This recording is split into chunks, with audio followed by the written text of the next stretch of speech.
Hi, and thank you for tuning in to Twyman Creative Insider. I'm your host, Nikki Brown, and I have Aki Aleong in the house. Yay! Yo, Aki Aleong in the house, what it is. All right. So, Aki, tell us, what do you do in the industry? Well, my dear young lady, I've been in the industry for 50 years. Wow.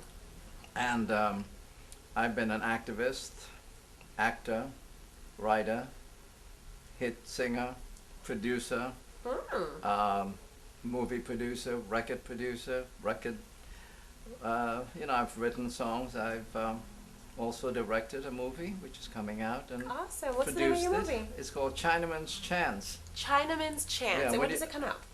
Well, see, when you don't have a chance in hell, you have a Chinaman's chance. I see. And that's what it's about. It'll be released this year. Awesome. And it's a fantastic film. It's a multi-million-dollar movie, which I wrote, directed, produced, and acted in it. Wow. And I have some of the greatest actors in it. I have Ernest Borgnine, Danny Trejo, Olivia Hussey was nominated. Of course, Borgnine won an Academy Award. Yeah. And I have many non-white people playing white roles. It's the most non-traditional casting movie. I love it. Where do I go? When, where? There you go. I also have Coolio in it, playing an African American, Oh, Native wow. American. Okay. And you look like, there you go, with those, with those Native American look. Yeah, I have Native American. But but primarily it's about the Chinese building the railroads. I call it the Chinaman's Chance, the untold story of America's yellow slaves. Because you see, in 1854, the Chinese were declared non-citizens, non-persons. Okay. Then the Dred Scott decision in 1857 stated that people of color could be bought and sold as an article of merchandise for a profit. Now that was the American attitude. That prevailed until 1882, when the United States government passed the Exclusion Act, which prohibited Chinese from ever entering the United States from 1882 until 1942. Now you should say, why 1942? Why 1942? There you go. Because we were in a war.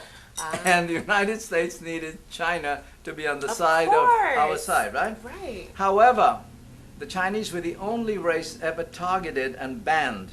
Only race, because the United States government allowed the Japanese and the Koreans to come in to the United States. Now the Chinese, with 5,000 years of culture, had irrigated China, knew how to plant, so they started irrigating California. That's why California, before the dot-com revolution, was an agricultural state. It still is. So after the Chinese left, the Japanese came in to do the labor and the whole 9 yards. Now, why am I doing this? And I look Chinese to you, don't I?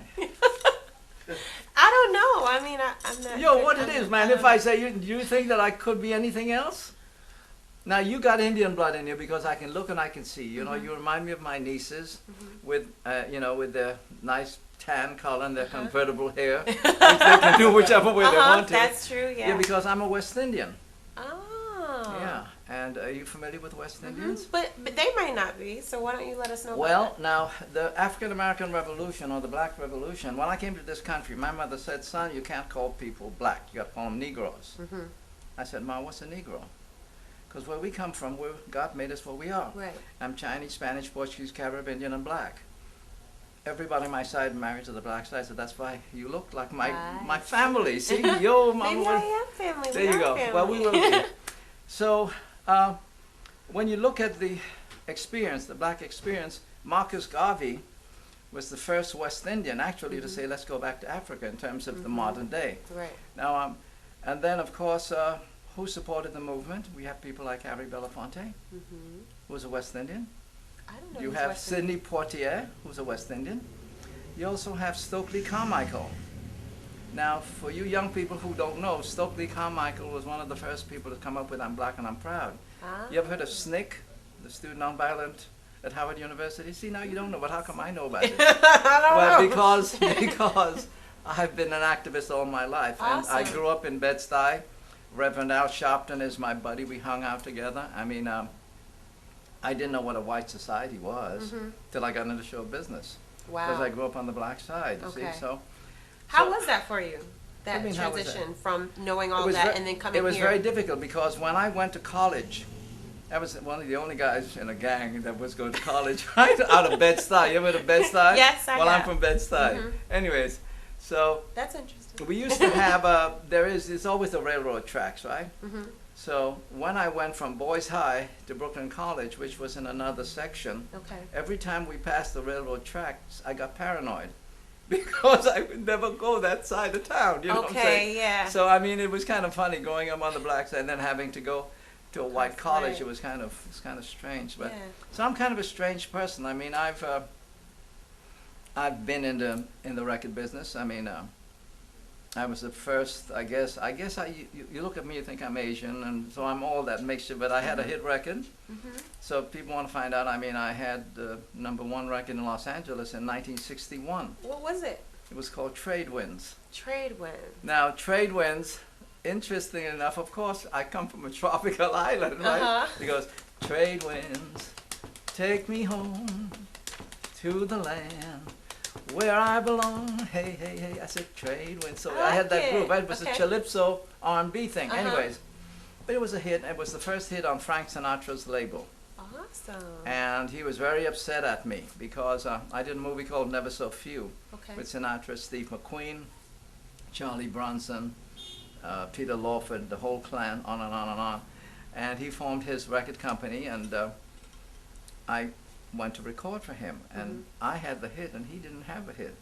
So he used to say to me, Aki, why don't you give me the hit? And I said, well, why don't you give me Gina Lollobrigida, who was one of the most beautiful Italian actors at the He's like, time. okay, we can make a switch We can here. make a swap. I mean, I'm from the ghetto and shit. I don't give a damn. I mean, you know, I'm one up, right? So, anyways, to make a long story short, so that was in 1961. Then I went to Chicago, and I produced Ed Townsend, was a brother who did a fantastic one-hit artist. It was called For Your Love. For your love, oh, I would do I know that anything. song. Okay, anyway, so I was with For your Ed. love. There you go. Okay. So I was in New York, and you know, I live in the ghetto, so when I came back, you know, I'm a movie star and all this crap. You know, the brothers are saying, "Hey, man, can you help me?" So the boys were on the sidewalk then singing a song, and I said, "Okay, fine." I had money. I recorded them. He took me to VJ Records. If you're in Chicago, you have to know the history of the record business. VJ, Leonard Chess Checker Records were the two biggest records, and VJ Record was a black-owned company that became the 7th largest record company in the world. They were the first to have the Beatles. You know, now some people you might know might be like Duke, or you know, for your love, oh, I would do anything. You know, so and I sold my first record. I produced Wow. it, sold it, and I want to sing it for you. But wait. I want to sing it for you. I want to Okay, sing this. okay, This is okay. funny, okay? Because it goes like, you know, it's got that groove, right? It goes something like, Hibbit John, the move, I'll do it now. A jigging along the countdown, please. Hibbit Jin, a buck to your knees now. A jigging along the catfish knees, and I love to swing ding. I love the wonder hubba. Hibbit John, the Sunday the jiggle. I love to pick him up and lay him down. Okay. Hello. That was awesome. Anyways, look what I look like, right?